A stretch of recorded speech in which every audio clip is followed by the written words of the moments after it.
Praise the Lord. Thank you, Elder Jess. And a blessed evening po balang metong kaya kayo. Good evening po. Amen. Praise God. Pero balya tayo po palakpakan pa si Bayi Lord. Praise God. Baka po yung iba, hindi nyo pa rin nag-gets bakit po kami nakabarong. Once a year po kami nagbabarong.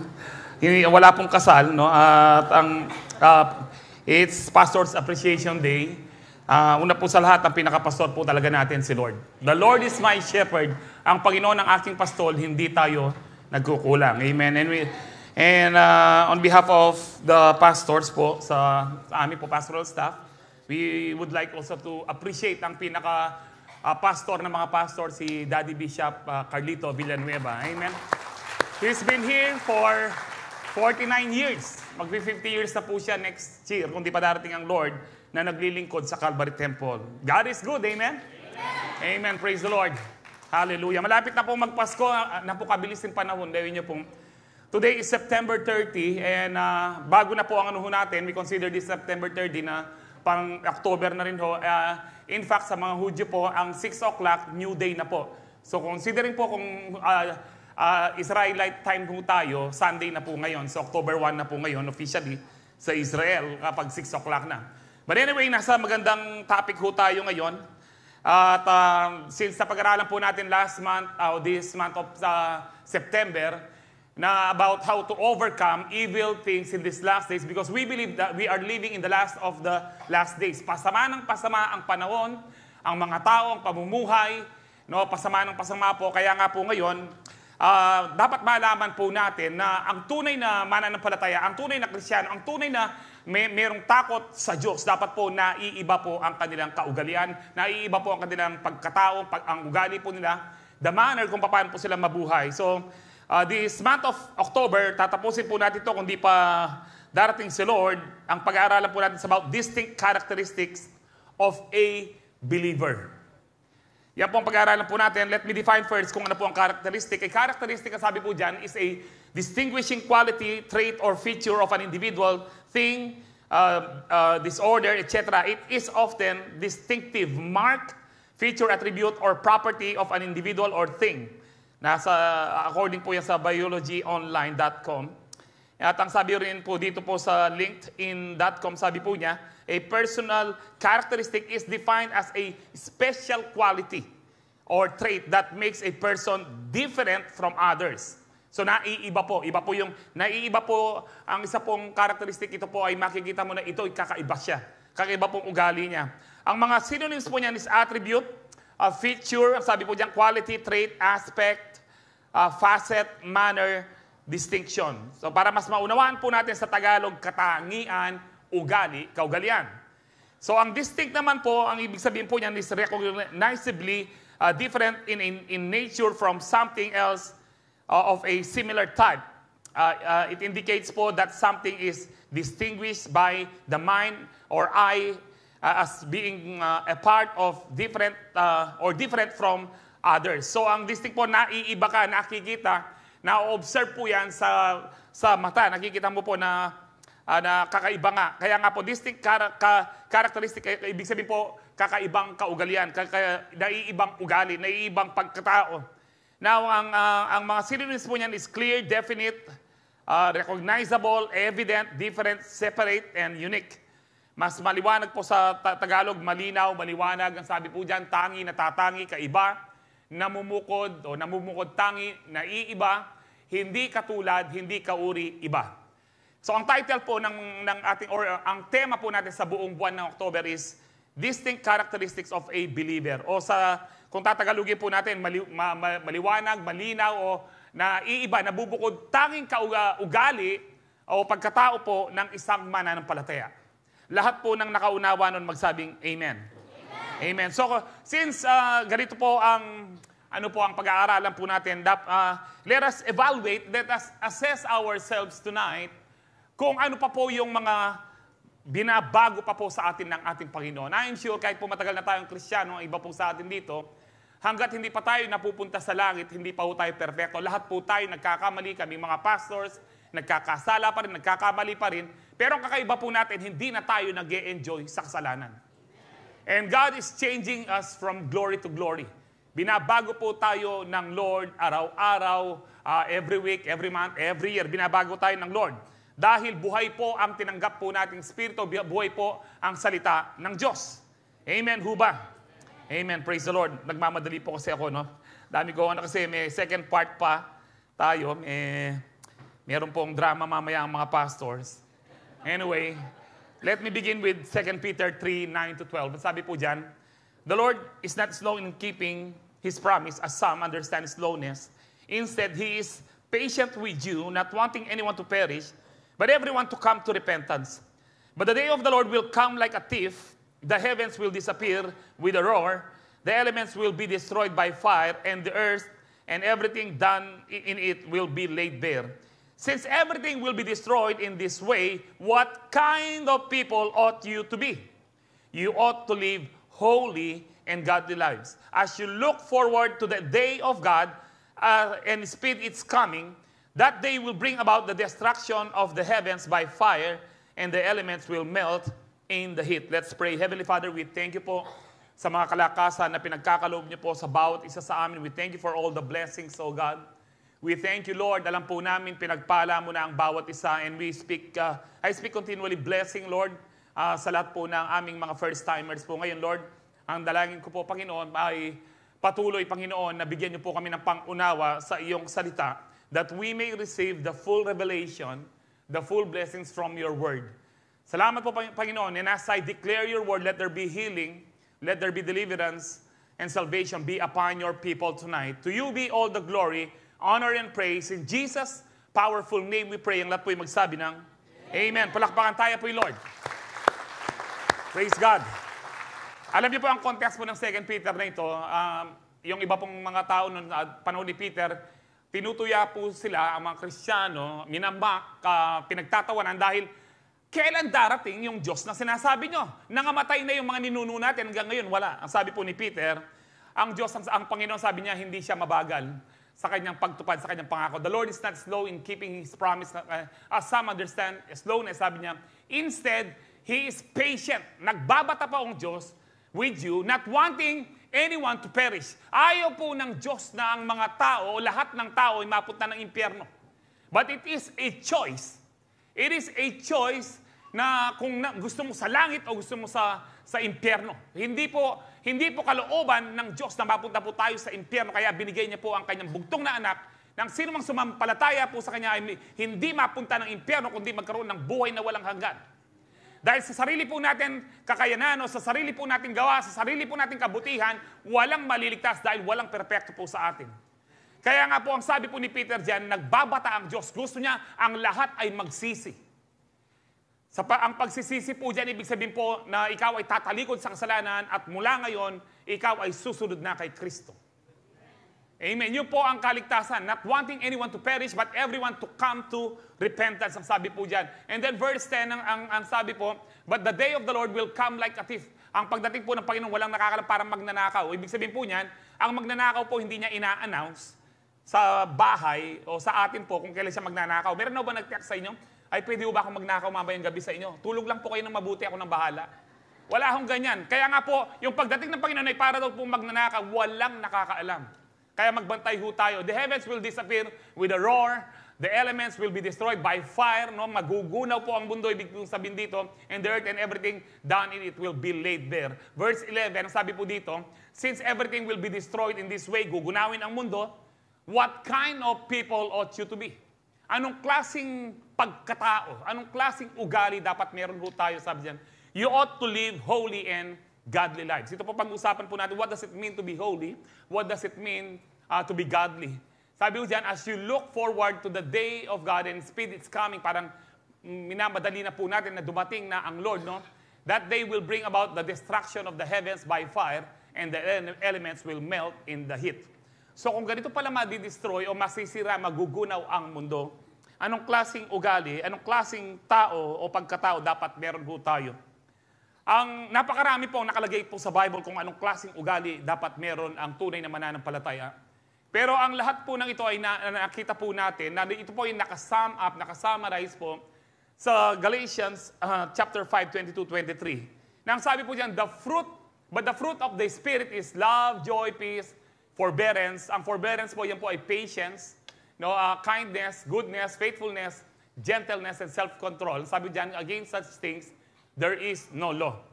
Pansinin niyo po, yan po, ang bunga po ng Espiritu, hindi po siyam. Isa lang. Kaya nga po, fruit of the Spirit is. No, para po siyang wrong grammar kapag tinignan mo, 9 sila, pero is lang siya. Iisang bunga na meron pong 9 elements, meron pong 9 characteristics na merong love. Ibig sabihin po niyan, kapag ikaw ay tumanggap ng pag-ibig sa Diyos mula sa banal na Espiritu, hindi pwedeng wala ka ring joy at wala kang peace. Hindi pwedeng wala kang patience. Hindi pwedeng wala kang kindness, goodness, faithfulness, gentleness, and self-control. Kapag kinain mo po ang isang bunga ng isang prutas po, ang lahat po ng vitamins po doon, lahat ng nutrients, papasok sa iyo. Kapag tinanggap mo si Kristo bilang Panginoon at tagapagligtas, ang banal na Espiritu, ibibigay po niya itong bunga niyang ito sa iyo. Ang lahat po ng siyam na yan, dapat po nakikita po sa atin. Pero hindi po yan, hindi po lahat na nag-grow tayo. Kung minsan, sasabihin natin, meron akong love pero wala akong patience. Meron din po, ayaw lang po nating exercise. At kailangan malit tayo ng Holy Spirit. Kapag meron daw po tayong ganito, against such things, there is no law. Kapag ikaw ay nabubuhay sa fruit of the Spirit, hindi ka under the law. Hindi ka under the law. Wala nang kailangan batas pa kung lahat po ng yan ay nagmamanifest po sa atin. Amen. So ang pag-aaralan po natin, ang lahat po ng yan ay dinivide po natin sa 5 weeks po. So yung ano po, magkasama po ang love, joy, peace, patience, kindness, goodness, faithfulness, gentleness, and self-control. Ang mag-isa po ngayon, na uunahin po natin, which is very important, is about po ang love. Love is the first characteristic that distinguishes a believer. No, so for our first topic po ngayon is believers' God kind of love. So dito pa lang po ako mag-start, 6:49 na po sa ano natin. So number 1, so much na po sa aking intro, believers' God kind of love is distinct because true love is found in God alone. Kailangan po mag-sink in po ng mabuti sa ating kaisipan po ito, sa ating mga puso. Because there are so many kinds of, so many definitions in our world today about love. Alam niyo po ako, hindi ko makalimutan, nung bata pa ako, ang pinakasikat na definition ng love is blind. But very good. You did your homework. Very good po. Love is blind. Marami po ngayon. Ngayon po, ang love po ngayon perverted na yung iba po, kahit may asawa na, may iba pang asawa, that is not love, that is lust. Ayun na ako pipilitan sabihan kaya pag in Tagalog. That is lust. Lalaki sa lalaki, that is not love, that is lust. Babae sa babae, that is lust. That is not love. So let us learn today. Wala pong pwede kasing, from the Word of God, let us learn today from the Word of God. Walang pwede pong mag-define ng true love, kundi po ang Diyos lang. Hindi po ang Senado, hindi po ang Kongreso, hindi po ang sinumang Poncio Pilato, hindi man ang mga pastors, hindi ang mga pari, hindi rin si Pope, kundi ang Diyos lang. Yan po yung patutunayan natin na ang tunay na pag-ibig ay matatagpuan lang sa Diyos. 1 John 4:7-8. Sabi dito, dear friends, let us love one another, for love, sabi po diyan, for love comes from God. Saan daw po galing ang pag-ibig? Sa Diyos. Diyan pa lang po malinaw na. Hindi galing sa LGBTQ, HIRC o galing po sa debate ng mga kongreso, hindi po. Wala po sa talino ng mga yan. Kasi po, ang tunay na pag-ibig ay nanggagaling sa Diyos. Everyone who loves has been born of God. Born of God is another term for being born again. Ikaw ay pinanganak ng Diyos sa Espiritu. Paano po yun? Nung tinanggap mo si Kristo bilang Panginoon at tagapagligtas, ikaw ay na-born of God. Born from above or born again sa iyong Espiritu. Now, ang sabi po niya, and knows God, kakilala mong Diyos. Kung hindi mo kakilala ang Diyos, wala kang tunay na pag-ibig, kapatid. Whoever does not love, does not know God. Kung hindi ka umiibig, hindi mo talaga kakilala ang Diyos. Because God is love. Amen. Inulit na po God, because God is love, ang sabi po dyan. And then verse 9, sabi, this is how God showed His love among us. Paano pinakita ng Diyos ang kanyang pag-ibig? Ganito daw po. He sent His one and only Son into the world that we might live through Him. John 3:16, for God so loved the world. No, gayon na lamang ang pag-ibig ng Diyos sa sanlibutan. na ibinigay po niya ang kanyang kaisa-isang kanyang bugtong na anak upang ang sino mang sumampalataya sa kanya hindi mapahamak. Ano po ibig sabihin ng shall not perish or hindi mapahamak? Hindi mapunta ng impyerno, kundi magkaroon ng buhay na walang hanggan. Ibig pong sabihin po dito, hindi binigay ng Diyos ang isang bundok na ginto o isang bundok na diamond. Ang binigay po niya, ang pinaka-best po niya, ang kanyang bugtong na anak, which is napakasakit po sa isang ama. Kaya ganito tayo kamahal ng Diyos na hindi totoong nais ng Diyos na mapunta tayo sa impyerno. Kung ang mga pumupunta po sa impyerno, choice po nila yon, pamumuhay po nila yon. Ang Diyos, ginawa na po niya ang lahat ng paraan para po tayo ay maligtas. Ang kailangan lang, mag-decision po tayo, kanino tayo susunod. Make a decision. Last week po, gumawa tayo ng decision that we have decided to follow Jesus. No turning back. Amen, ho ba? Hindi, sabi po dyan, this is love. Ito po yung love, not that we love God, hindi dahil mahal mo ang Diyos. That is not love, no? Bagamat talaga dapat natin mahal ang Diyos, no? Pero hindi po yun ang pangunahin na definition o kahulugan po ng pag-ibig. But that He loved us and He sent His Son as an atoning sacrifice for our sins. Amen. Ito po ang pag-ibig daw po, hindi po dahil umibig tayo sa Lord. Pero inibig niya muna ho tayo. Ang sabi po sa 1 John 4:15-16, if anyone acknowledges that Jesus is the Son of God, God lives in them, and they in God. Ang sabi po dyan, no? And so we know and rely on the love God has for us. God is what? God is love. Pero huwag niyo pong babalik na rin po ito. No? Mali na ang meaning pag sinabi mong love is God. We do not worship love. We worship God. Amen. Huwag niyo pong babalik na rin po. Mag-iiba na po ang meaning niya pag sinabi niyong love is God. God is love. Ang sabi diyan, whoever lives in love, lives in God, and God in them. Ang sino man pong nabubuhay sa pag-ibig ng Diyos, na nabubuhay din po ang Diyos sa kanila. Amen. Ang tunay pong pag-ibig na yon, yung pong pag-ibig ng Diyos, ang pinakamahal niya, si Kristo, nung tinanggap po natin ang pag-ibig ng Diyos. Marami po ngayon, kung iisipin niyo po, the most persecuted, tawag po dito, religious figure, hindi po si Allah, hindi si Buddha, hindi si Santo Niño, hindi si Santa Claus ang pinaka-persecuted. Ano po yung pangalan na pinaka-persecuted sa buong mundo? The name of Jesus. Sa Amerika at sa parte po ng marami sa Europa, even in Canada, pinagbabawal na pong sabihin ng Jesus. Pinagbabawal pong mag-pray sa mga paaralan. Matagal na po ito at pinahigpit pa po ngayon. Hindi na po tayo magtataka kapag pinagbawal na rin sa Pilipinas dahil sa Kongreso at saka sa mga Senado, marami sa kanila gaya-gaya parang wala po silang sariling kaisipan. Ang dami na po natin ginayang mga pinupush po ng iba kung ano-ano po ngayon. Hindi na tayo rin magugulat o magpupush po ng mga tawag po dito, abortion. Hindi na po tayo magugulat dyan kasi sabi po ng Bible sa mga huling araw, ang masama ay magpapakasama pa. Ngunit yung mga pinabanal ng Diyos ay mananatiling banal at lalong pababanalin ng Diyos.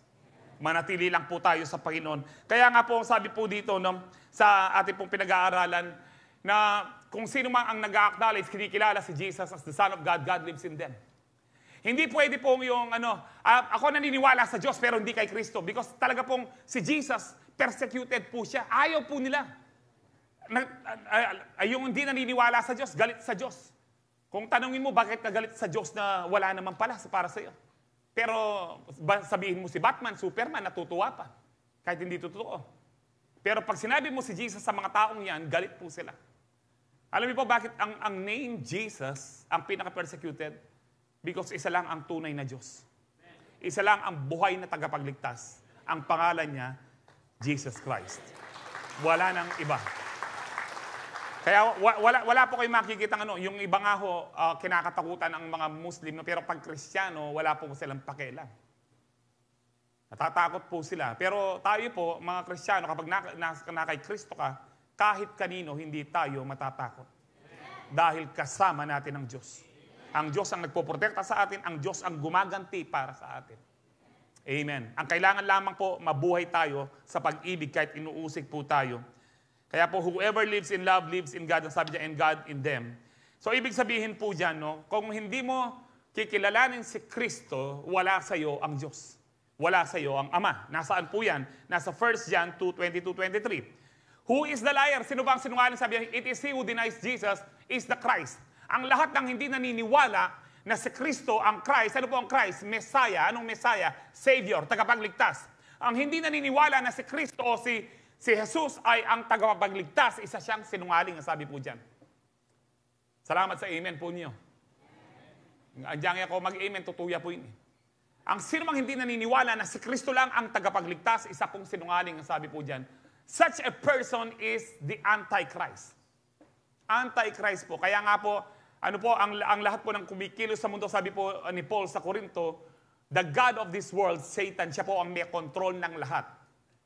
Magmula po sa gobyerno, magmula po sa mga malalaking kumpanya, ang may control po talaga si Satanas.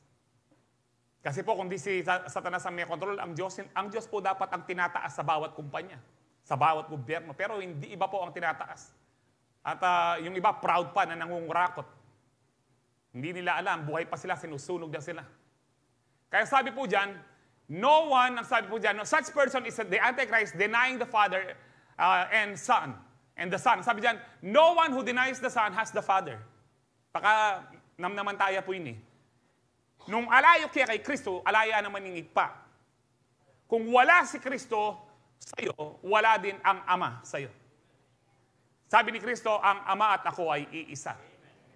So kung wala si Kristo, hindi pwedeng Diyos lang ang gusto mo. Paano makikilala sa Diyos sa pamamagitan ni Kristo?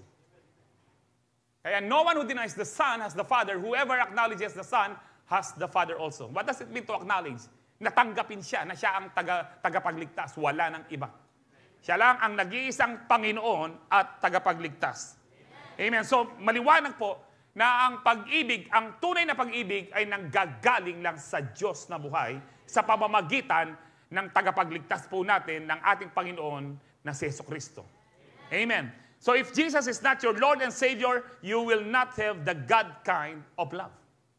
Because God is love. Number 2, believers, God kind of love is distinct because true love is loving our neighbor. Iritak na rin mag-amen. Loving our neighbor. Pastor. No. Yung iba po,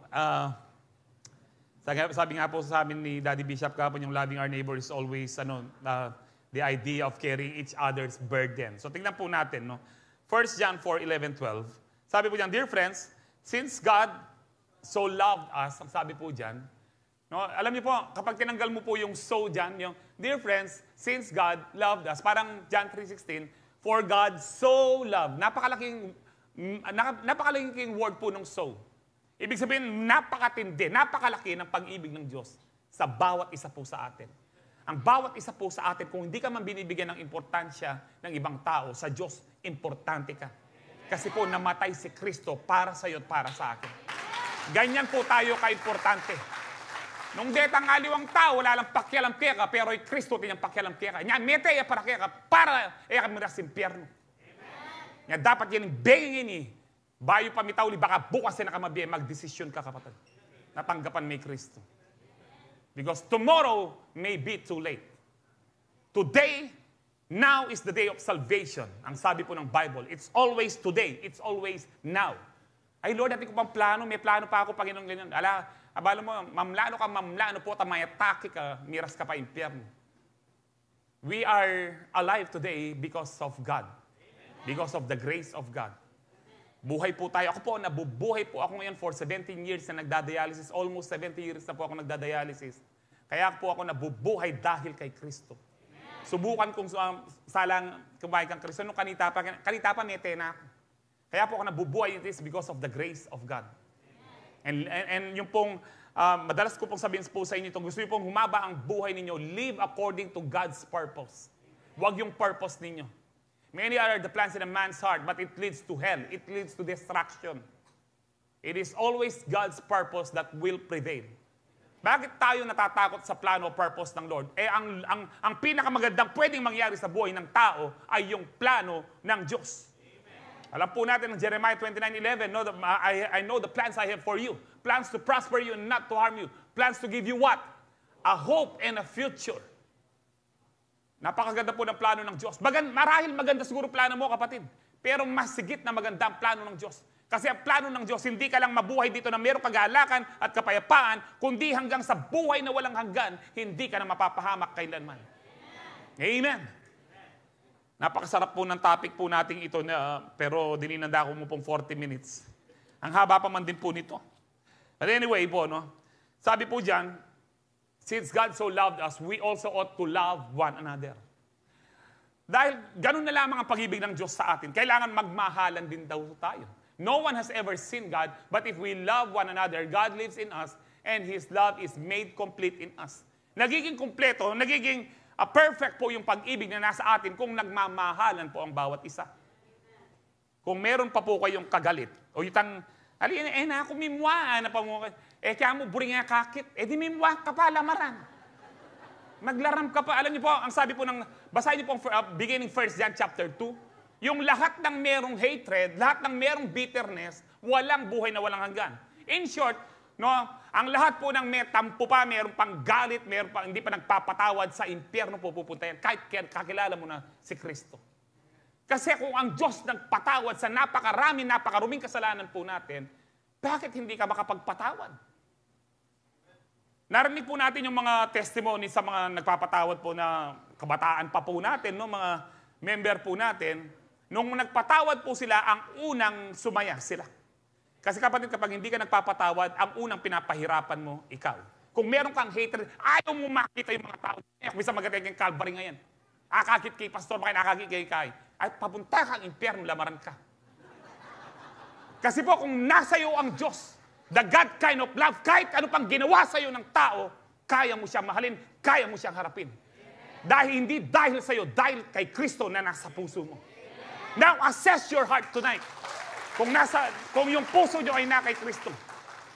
Kung ang puso po natin ay na kay Kristo, kahit ano pang ginawa po sa atin, kaya po nating mahalin ang ating kapatid. Dahil hindi yung pag-ibig ng makalaman ang meron sa atin, yung pag-ibig ng Diyos ang nasa atin.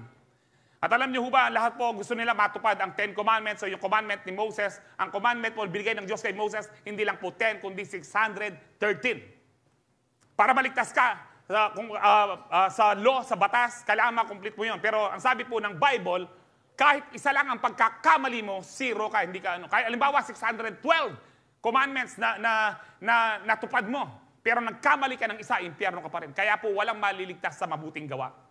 Ang mabuting gawa, ito po ay manifestation or evidences po or pruweba na ikaw ay tunay na ligtas. But we cannot be saved by our own doing, but by our own good works. Amen. Dapat po maniwanag po yun sa atin. Amen. And the entire law is fulfilled in loving our neighbor as we love ourselves. Alam niyo ba ito? Paano mo tutuparin ang buong batas? Dapat umibig po tayo. Ang sabi po dyan, sa Galatians 5:14, for the entire law is fulfilled in keeping this one command. Yung buong batas po daw ng Diyos ay natutupad sa pagsisikap po natin gawin po itong isang command na ito. Love your neighbor as yourself. Dito mo mapapatunayan na tunay kang ligtas, kapatid, kung wala ka ng kinamumuhian pa. So helping our neighbor is a way to love them. No? Ito po nagpo-fulfill sa law of Christ. Ang tawag po sa isang law po ngayon is law of Christ. Galatians 6:2. Carry each other's burden. Magtulungan kayo. Ibig pong sabihin po niyan. Kung may problema yung kapatid mo, kung tunay kang Kristiyano, at meron kang pantulong, tulungan mo siya. Salamat kang amen nyo. Ito po yung salita ng Diyos. Ito po ang ibig sabihin ng pag-ibig. Na madalas po nating the most abused word in the whole world. I think one of the most abused words in the whole world is love. So, na-abuse po siya masyado. Pero ito po ang pag-ibig. Ang sabi po dyan, na tayo'y magtulungan, this fulfill, ang sabi dyan, in this way, you fulfill the law of Christ. There is one law, the law of Christ, and that is love. No, at ang ano po ang pinakamagandang ang sabi po ni James, kung meron kang pantulong, pero sabi mo lang, God bless you, pagpipray kita, pero hindi mo siya binigyan ng pantulong, anong saysay ng pananampalataya mo? Faith without works is dead. Amen. Kaya nga po, ang ating pong dapat pong gawin, tulungan po sila. And the best way po, and the best help. Ano po yung best help po? Maganda po yung natutulungan po natin sila financially, maganda po yan. Pero kung tinutulungan mo lang siya financially, and not once hindi mo sinabi si Kristo, useless. useless. Kung mahal po natin talaga ang isang individual, ang isang tao, sasabihin po natin ang tunay na gospel.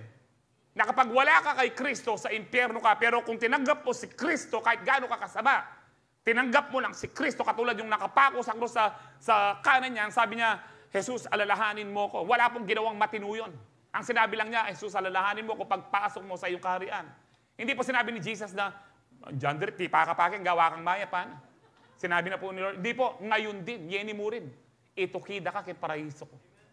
May nyaman ita, alayang manggawang matino. Wala siyang ginawang matino. Yung pinakamatinong ginawa lang niya, yung huling hininga niya, Jesus, alalahanin mo ko, ibig sabihin, naniniwala ako sa iyo, ikaw ang tagapagligtas. Ang sabi po ni Lord, okay na yan, sasama kita kanya. Dahil nananampalataya ka sa akin. Andiyan, dati kang kriminal, dati kang rapist, dati kang manako. Because you believe in me, sabi po ni Kristo, I will accept you in my kingdom. Amen. Sino pong nananampalataya kay Kristo magsabing, praise the Lord. Praise God. Amen. Praise God. So yung best help na pwede po natin, yung pinakamainam na tulong na pwede po natin ibigay, ipakilala si Kristo. Okay po yung tulungan natin financially. Pero yung pinaka-the best po, ipakilala si Kristo. Ang sabi po ni Paul sa 1 Corinthians 9:19-21, ang sabi po niya dyan, though I am free and belong to no one, I have made myself a slave to everyone to win as many as possible. Nag-a-adjust ako. Paul was so flexible and so versatile sa kanyang pong pamumuhay. Paano po siya naging versatile po dito? Sa verse 20 sabi niya, to the Jews, I became like a Jew. Sa mga Hudyo, kasi Hudyo naman po talaga siya, no? To win the Jews. Sabi diyan, to those under the law, I became like one under the law. Marami pong preaching ngayon kapag nag-under the law ka, hindi ka talaga ligtas. That is not true. Si Paul nabuhay po siya sa under the law, pero hindi po siya umasa sa law para maligtas. Kasi po ang law, hindi naman siya masama. Masama ho ba ang Ten Commandments? Hindi po. Marami pong nagpipreach ngayon na hindi na ano yung law. Hindi po totoo yun. Namuhay po si Paul under the law para po yung mga sa under the law mawin po niya. Pero ang puso ni Paul, alam po niya, under the law of Christ po siya. Kaya po siya ligtas. And then, ang sabi yan, though I myself am not under the law, so as to win those under the law. Ay, ibig sabihin po niyan, ang mga nasa law po kasi kung nung mamangan babi. Pero rin alwayan nila, lalang pakialam eh. Ay, lalang pakialam kanya na yan, ang kaya, mga kupantitadan. Matitisod lang po rin aliwa. Kung iwiwin mo yan, kung ano yung nakakatisod sa kanya, huwag mo munang gawin. Amen. Tilala mo rin kayo mag-amen. Mo po titad. Pati sisig, ang po ang kaya. Lechon. Verse 21, ang sabi po dyan, to those not having the law, I became like one not having the law. Sino po ito? Mga hentin. Mga hindi. Lahat po ng hindi Hunyo, hentin. Though I am not free from God's law, but I am under Christ's law. We are not under the law of Moses, which is, pwede kang masave kung mapaperfect mo yung 613. Under the law pa rin po tayo sa law of Christ. Ano po ang law of Christ? Love. Ano po uli ang law of Christ? Love. The God kind of love. Amen? Yung pong ang pag-ibig po ng Diyos na agape. Love. So as to win those having the law. Ibig sabihin po, nag-a-adjust po si Paul. Para lang, para mo maligtas yung metong individual. Hindi po niya iniisip yung kapritsyo niya, ay bisa akong makalin, bisa akong makanyan. Nag-a-adjust po siya. No, kaya nga po, ito po ang dapat po nating maging mindset na paano ko ba mawiwin ito. Puta rin alawang lamarang kaya kagawa niya, pastor, huling miminum niya para awin kay minum ko mo rin. Lamarang kabisa ka talagang minum. Wala, doon sa in-adjust po ni Paul, naging versatile siya, naging flexible po siya sa mga ito, walang masama doon. Pero alam niyo po, nakwento ko na sa inyo ito, more than 12 years ago, yung mga kabataan po dito, mayroong lumapit po sa akin, sabi niya, Pastor, pwede daw po kami pumunta sa mga computer shop para daw yung mga nagdodota, ma-win daw nila. Lamarang kayo, bisa kayo mo talaga magdota ako. Makanano may pagsabihan nito, kanya niya pong, ang daming mga lugar na pwede kang mag-evangelize, bakit kaya tapang pipagdota? Di ho ba? Kaya nung sabihin nyo, ay Pastor, kaya po lulok-lok ko kayo niya na mag-red doors ko naman. Para po awin kayo. Lamarang ka, iya may kami itong yapang red doors, ika, duwan eh. Uling muri mo talagang minum. Pero kung talagang gusto mong mag-evangelize, ipakilala si Kristo, andyan kami no.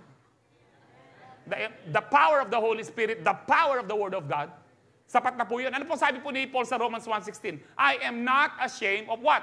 The gospel. For it is what? The power. Wala yung power sa red horse. The power of God is the gospel. What is the gospel? Jesus Christ is the gospel. Siya ang mabuting balita. Power na po yun. Hindi mo kailangan na makipag-compromise. Amen. Kaya nga po, distinct po tayo sa iba. Kakaiba po tayo. Kakaiba dapat ang mga anak ng Diyos. Amen. Sa Romans 13:8-10, ang sabi ko dyan, let no debt remain outstanding except the continuing debt to love one another.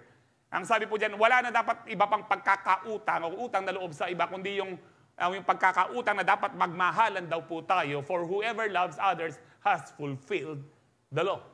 Verse 9, ang sabi po dyan, the commandments, you shall not commit adultery, you shall not murder, you shall not steal, you shall not covet, no, and whatever command there may be are summed up in this one command. Ang mga batas daw po o mga utos ng Diyos na wag kang pumatay, wag kang magnakaw, wag kang magnasa, thou shall not covet, no, ng mga gamit po ng iba. Ano ba ang ibang mga commandments, sabi po diyan, nasa summarize po. No, nasa summary kang Tagalog, nasa summarize na buod, no. Ito po yung buod po niya. Sabi po diyan, love your neighbor as yourself. Love does no harm to a neighbor. Therefore, love is the fulfillment of the law. Amen. Napakasarap po ito. Ang kabuuan po, lahat po ng batas na nandito po, kung isa-summary mo sa one word, L-O-V-E. Love. Saan po galing dapat yung love? Sa Diyos. Because God is love. Lahat po ng nakaunawa doon magsabing, Amen. And the world will know our love is distinct by loving our brethren, no? Kung paano tayo minahal ni Kristo. Ito po, medyo mas mataas pong ano ito. Ang sabi po dito, no, sa 1 John 3:16-18, a new command I give you, sabi, this is how we know, na ano ba talaga? Okay, well, John 13:34-35, ako palang mali, sorry. A new command, ang sabi po dyan, I give you, love one another as I have loved you. Yung kanina po, tinaas po ni Kristo ang standard po dito by loving our brethren. Alam niyo ho ba, iba po yung pag-ibig sa neighbor dun sa pamilya mo. Totoo ba yun? Totoo po. Siyempre, mas mahal mo ang pamilya mo kaysa sa barkada mo. Yung iba po, no, lalo na po rin ang lalaki kaya kayo Kenneth, nung ganyan, magbisyo ko pa, ulam na niya mo, tuition fee, bakal na yung anak mo, paninumme pala, marami ka talaga. Dapat po mahalin mo. Putamig kasakit ka, ninong man yung seke ka. Tabarkada mo, bantena ka. Nung i-diaper ka, diaper na kanita, wasa na kabuldet. Pamilya po ang ano ho dyan. Pamilya po, makita nyo po, pamilya. Ako po, no? Nakita ko po sa almost 17 years, yung pag-ibig ng aking family. There was a time, yung first year ko pong mag-dialysis, talagang nakikita po nila sa akin na ano po ako, talagang malungkot na po ako, parang siguro nakita po nila, gusto ko na lang mamatay. Eh, na ako intindihan, sabi ko po kayo. Sabi po ng aking pamilya, wag mo intindihan yung pera, pera mo yan. And I'm so blessed with a loving family. Bakit po mapagmahal ang aking pamilya? Kasi inuna ko po ang Diyos. Rengalwa kaya kayo, una yoret ang ating pera, bubulahan nyo. Una aming Diyos. So, inuna aming Diyos, alang problema yung pera. Pero nung inuna aming tao, ay, mamroblema ka.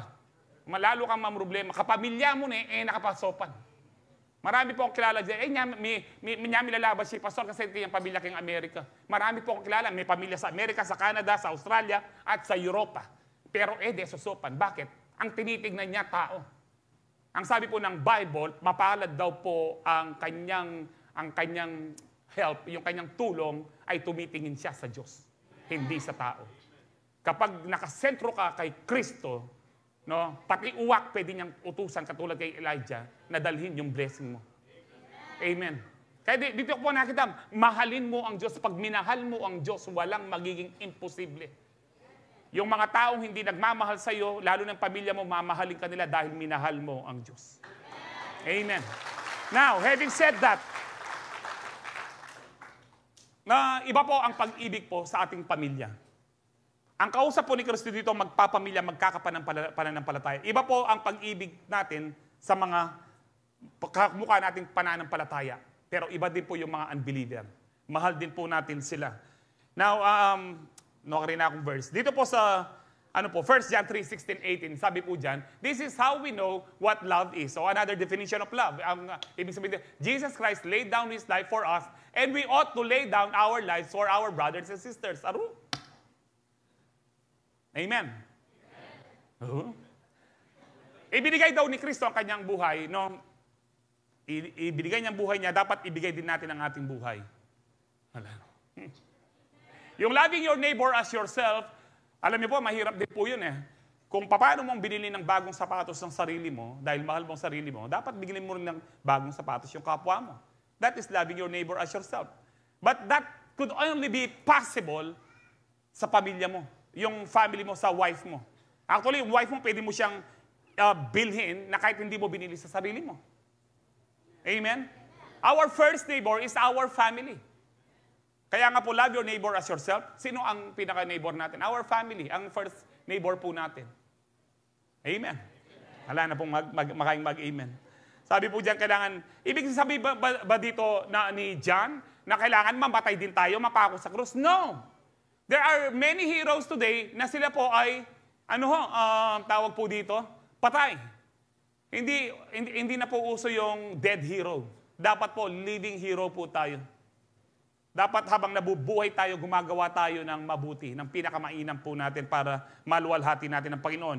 Ito po yung context niya. So sabi niya, we ought to lay down our lives for our brothers and sisters. Verse 17, in-explain po ni John, if anyone has material possessions and sees a brother or sister in need, kung meron kang kayamanan, meron kang pera, no, at nakita mo yung kapatid po ito, hindi po siya unbeliever, brother, no, or sister, brethren po, in need, but has no pity on them, how can the love of God be in that person? So ito pala yung bigsang sabihin, we ought to lay down our lives for others. Tulungan po natin kung ano yung pwede nating maitulong sa ating kapwa mananampalataya. Lalo na sa pamilya po natin. Amen. And then, ang sabi po dyan, dear children, sabi po dyan, let us not love with words or speech, but with actions and in truth. Huwag lang puro salita. Yung iba, pag-prayda ka, pero tingnan pera, neighboring, anuhin po. Always remember, the love of money is the root of all evil. Amen. Lahat na nagmamahal sa pera, no? Kaya po, kanina po nabanggit yung mga welcome po, kayo po manungkulang kayong Lourdes Northwest.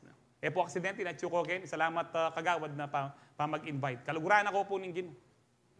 Hanggang po sasabihan ko po ini na kaay po, warning po kaya katamo. Kasi po, yung love of money, ito ko po maparamdaman niya. Pero ako kasi daretsahan ko, muling po tayo namikit pa. Baloy po, sa gobyerno po natin, marami po mayroong love of money. Magmula po sa Malacanang hanggang sa pinakamababa sa barangay po natin. Wala, gagawin lupa tamo, hindi pwedeng sabihin alang corruption. Merong corruption. Karimong parol ating corruption eh. Hali? Kung maniwala ating corruption, karim parol? Sa linya mong makanyan, ipalista niya kay.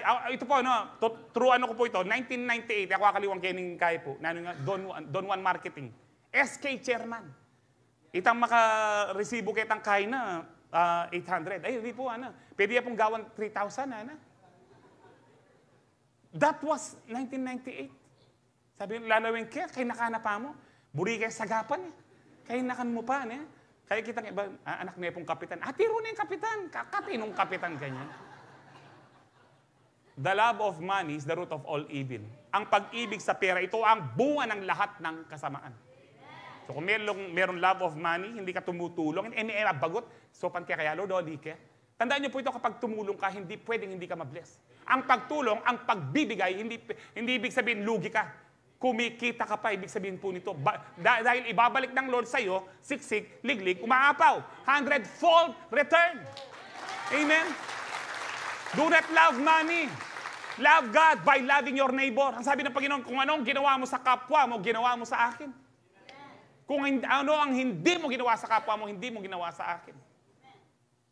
Kailangan po, matuto po tayo dito. Kailangan huwag natin mahalin ang ano man meron tayo. Dapat, ano man ang meron sa atin, ipantulong po natin. Huwag lang po sa salita.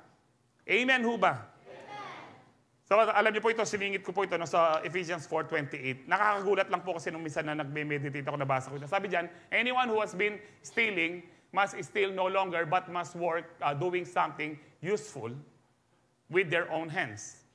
That they may have something to share with those in need.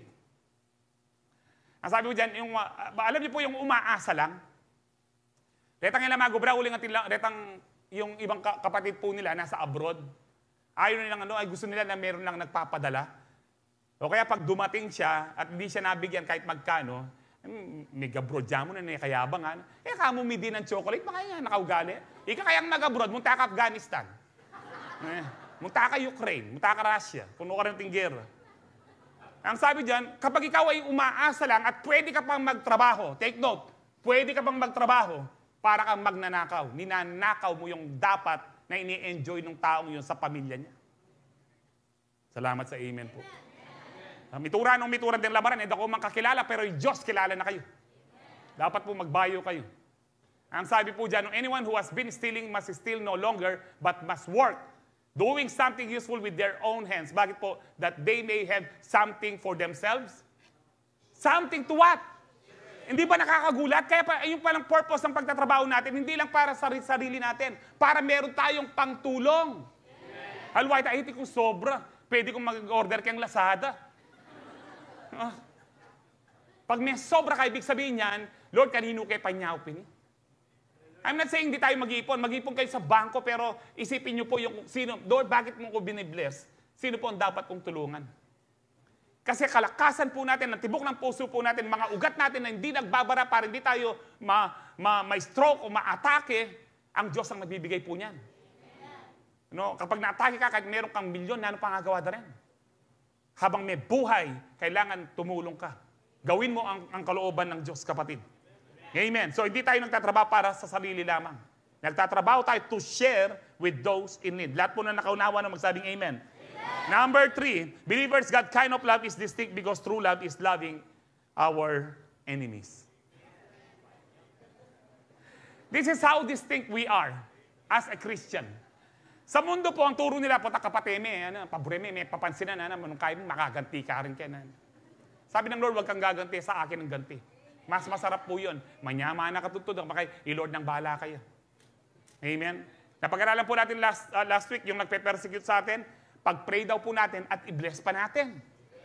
Alam niyo ba, itong verse pong ito, katulad po ng Matthew 5 last week, pero mas matindi po ito. Tingnan po natin, Luke 6:27-36. Sabi po dyan, but to you who are listening, I say, love your enemies. Are you listening? Para sa inyo po ito, to you who are listening. I say, love your enemies, do good to those who hate you. Pastor Laring Magkay. Kasi po sa aming mga pastor, maraming nag-hate po sa amin. No. Sabi niya, bless those who curse you, pray for those who mistreat you. If someone, ito na po, magbisata na. If someone slaps you on one cheek, turn to them, then you turn the other cheek. Father, Father. No. Where is the love? Sabi, if someone slaps you on one cheek, turn to them, the other also. Tung timpaling na keng wanan, ibiyaming kay Li. Nga nung ibiyay kay Li, kinat na ako mo, pastor, kinat kaya naman, teti pa, panumbukan kaya na pa eh. O hindi, ito po, timpaling na sinampal ka sa kanan, bigay mo daw po ang kaliwa pa. Sa akin, mag-amen kayo na eh. If someone takes your coat, do not withhold your shirt from them. Kasi po mga Israelite, very important po yung coat sa kanila, lalo na paggabi na. Nilalabig na po sila. Now, tuloy po natin, verse 30, give to everyone who asks you, and if anyone takes what belongs to you, do not demand it back. Now, ang tatlo pong ito, yung pong sinampal ka, kinuha yung property mo, tapos po meron pong kumuha ng yung kung anong nasa iyo. Ang ibig sabihin lang po yan, nung may grabyado ka, kung inagrabyado ka, huwag kang gaganti. Yun lang po ibig sabihin yan. Yung gagawin, sige, tapalingan mo ko, biyagay pa yung meto nga muna. O tagawa na patutumila ko kapangipan. Ang ibig sabihin lang po yan, huwag kang gaganti. No? Po gagawin yung timpaling. Sige, tapalingan mo pa. Meto pa. Daigang kaya pa yung Kristo yan. Itang sinabi ng Kristo, daigang kaya pa yan. Nagawang kaya 4. Adwa pa yan.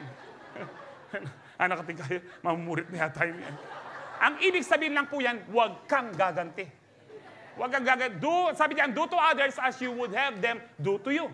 Gawin mo sa iba yung nais mong gawin nila sa'yo. Kung gusto mong i-bless ka ng iba, mahalin ka ng iba, mahalin mo rin sila. Dahil kung ano ang tinanim mo, siya ang aanihin mo.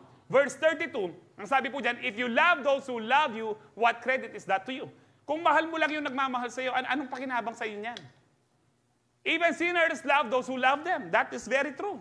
And if you do good to those who are good to you, what credit is that to you? Kung gagawin mo lang ng mabuti, yung mabuti sa'yo, wala daw saysay sa'yo yan, walang pakinabang.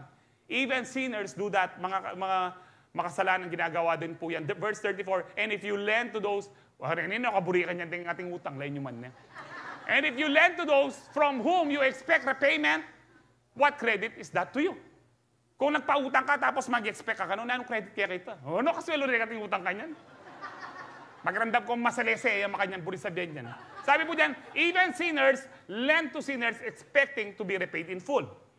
Tuloy tayo. Sige po, 35. Tignan po natin. But love your enemies and do good to them and lend to them without expecting to get anything back. Sino po yung tao na hindi mo expect na magbabayad? Kaaway. O buri mong ina nakasingilan, sige, pakipatin mo. Ang problema, biras ka, impyerno. Pero nung matinukang tao, nung matikang utang, mamayad ka, uling sinabi mo, utangan niya mo, ganaganang utang, babayaran. Amen. Itang lamaran kaya sana may bayo na kayo. No? So, alwaya, salamat, sana, itang kanakong piutangan, daramdaman ini. Nung kapatid na kanina nakasingilan. Kaya lang, impyerno ka. Amen. So maliwanag po ito. Ang luwaitang manutang na akong manutang kanini. Na ako singilan de Kristiyano nga rin yan. Ninong sinabi. No? Sabi po dyan, then your reward will be great. Kung ganyan ka po na hindi ka gumaganti, na ginawan ka ng masama, inutangan ka, hindi nagbayad, ginawan ka ng masama, huwag kang gumanti, your reward will be great. Alam niyo bang, lagi sinasabi ng Diyos ito na, pagpapalain ka niya, gagantipalaan ka niya. And then sabi, you will be children of the Most High. Mapapatunayan mong talagang ikaw ay anak ng Diyos, kahit yung umuusig sa'yo, umaaway sa'yo, naninira sa'yo, hindi nagbabayad ng utang sa'yo, minamahal mo pa rin, ikaw talaga ay anak ng Diyos. Amen. Because He is kind to the ungrateful and wicked. Be merciful just as your Father is merciful. Amen. Alam niyo po yung parable of the Good Samaritan? Na magkaaway po actually ang mga Samaritan at mga Hudyo, pero nung nabugbog na hold up po yung isang Hudyo, dumaan po yung high priest, yung priest, linisyaya pong dalan. Pinansin. Yung Levita, linisyaya yung dalan. O lamaran lang, gapang baludeng saldaning gino. Pero yung isa po, nakaaway, siya po ang tumulong, gumastos pa. Who is your neighbor? Pati po yung kaaway natin, neighbor natin. So, love your neighbor. Alam niyo po, merong true story, no? Kaya kung niya sabi ako nino, bago po sila magtulog na mag-asawa, sabi niya sa asawa niya, for the first time in many years, sabi po niya, bago sila magtulog, Hana, I love you, Hana. Talaga, wow. Kasi sabi ng Ginoo, love your enemies, Hana. Uy, potagawan niyo kayong asawa yung pota yun. Yako pa yun. Number 4, last po. Believers, God kind of love is distinct because true love involves hating evil. Ito po yung very distinct po tayo dapat dito. Kasi sa iba po, sa mundo po, ang love walang hate ka po nila. Hindi, meron po. Ang true love merong hate. Hating what is evil. Nasa Bible po, Pastor, nandito po, marami po, no? Bibilisan ko na lang po.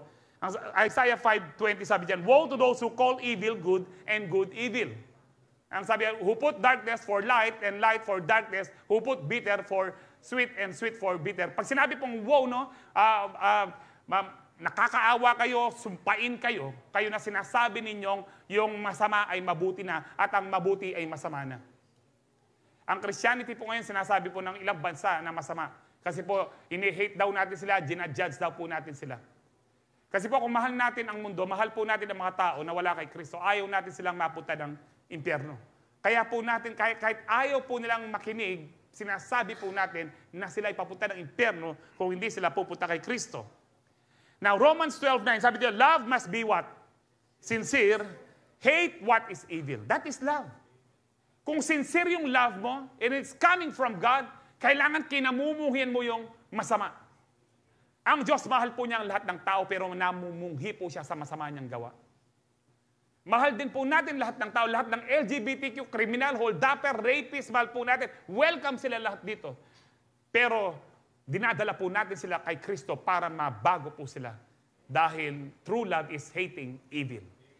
Sabi po diyan, cling to what is good. Another po is 1 Thessalonians 5:21-22. But test them all, hold on to what is good, reject every kind of evil. Itaboy. Kaya kamangpangan, panabi mo, iigan-ganang karokan. Amen. And then sa 1 Corinthians 13:6, sabi diyan, love does not delight in evil, sabi diyan, but rejoices with the truth. Paki-highlight pati yung in evil, no, para bukas, ano. Love does not delight in evil. Baka nakalimutan ko po siyang highlight. Hindi, ang ibig sabihin ng delight, hindi ka nagdudwell, hindi ka nasisiyahan sa masama. Alam mo, na-try niyo po yung Kristiyano ka na, tapos sumama ka pa sa barkada mo na nagpunta po ng bar, na nagpunta po sa kung anong lugar na makamundo. Maanong po sa espiritu mo, hindi ka na natutuwa. Dahil ikaw ay bago na kay Kristo. Pero kapag natutuwa ka pa rin sa masama, baka hindi ka talaga fully surrendered kay Kristo. That's why we need to evaluate ourselves tonight. Psalms 7:10, listen, you lovers of God. Nakikinig ho ba kayo? Minamahal niyo ho ba ang Diyos? Sabi po dyan, para sa atin to, you lovers of God, sabi dyan, hate evil. Hate evil. Kung mahal mo ang Diyos, kamunghian mo ang masama. Lahat ng masama. Sabi po dyan, for God can keep you from wrong and protect you from the power of wickedness. Kung mahal mo ang Diyos and you hate wickedness, hindi pwedeng hindi ka pagpapalain at protektahan ng Diyos. Ang sikreto para ikaw ay maprotektahan, mahalin mo ang Diyos at kamunghian ang lahat ng masama. Lahat po ng nakaunawa doon magsabing amen. So if you truly love God, you will never do evil. Amen. Amen. Sige po, mag-review na po tayo, 7:34. Believers, God kind of love. True love is found in God alone.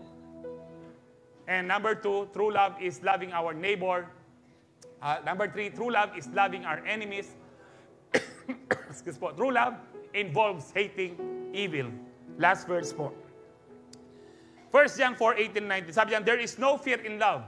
Kapag ang tunay na pag-ibig ng Diyos ay nasa iyo, hindi ka matatakot magtaas man ng gasolina, no, ma-diagnose ka man na meron kang karamdaman na cancer, nakamamatay na parang ako po, hindi ka matatakot dahil alam mo, mahal ka ng Diyos. At kung alam mo, naniniwala kang mahal ka ng Diyos, hindi ka matatakot dahil alam mo, kapag mahal ka ng Diyos, hindi ka niya pababayaan. Tayo pong mga magulang, o dati po ako po, nung bata po ako, di po ako, kampante po ako pag nandiyan po ang mga magulang ko, alam ko hindi nila ako pababayaan. Dahil mahal nila ako. Ako rin po, na ngayon may mga anak na po ako, minamahal ko po sila, sa aking makakaya, pinoprotektahan ko po sila. How much more, yung pong all-powerful God. Kapag mahal mo po ang Diyos, hindi ka dapat matakot. But perfect love drives out fear. Because fear has to do with punishment. The one who fears is not made perfect in love. We love because He loved us first. Kaya po tayo marunong umibig ng tunay na pag-ibig dahil nauna po siyang umibig. Amen. Kung talagang tinanggap po natin ang Lord po ngayon, maiibig po natin kahit po yung mga taong parang po tangakakit pe kukulo kadaya. Because God is love. Ang Diyos ay nasa iyo na po. So we are distinct about true love because we receive divine love from God through His Son, Jesus. Amen. Kung hindi niyo pa po tinanggap si Lord, si Jesus as your personal Lord and Savior, sabihin mo lang, Lord, magmula po ngayon nagsisisi ako sa mga kasalanan ko at dinideklara ko, ikaw ang aking tagapagligtas at Panginoon ng aking buhay. Ang sabi po ng Romans 10:9, kapag ganun and you believe in your heart, ikaw ay ligtas na. Just as simple as that. Amen. At lahat po ng naniniwala na si Kristo ang tagapagligtas, magsabing, praise the Lord. Ibig sabihin po niyan, nasa inyo ang pag-ibig ng Diyos. Kaya araw-araw, nararanasan po natin ang pag-ibig ng Diyos sa atin. Amen. Amen. Palakpakan po natin ang Lord. Tayo po lahat.